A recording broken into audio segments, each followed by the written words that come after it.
చీకటిని చీల్చిన నింగి సూర్యుడు రావణుని హతమార్చి అయోధ్య రాముడు రామ లక్ష్మణ సీతకు బంటుడై ఉన్నాడు హనుమంతుడు.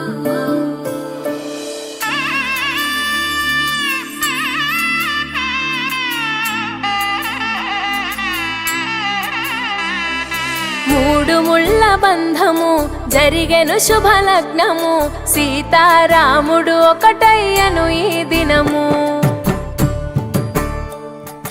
7 అడుగుల పయనము ఒకరికొకరు సొంతము కలిసి మెలిసి సాగను ఈ జీవితము. శతమానం భవతి అని వధువరులను దీవించి శ్రీరస్తు శుభమస్తని అతిథులు ఆశీర్వదించి పంచాభూతాల నడుమ 2 మనసులేకమయ్యే కళ్యాణం కమన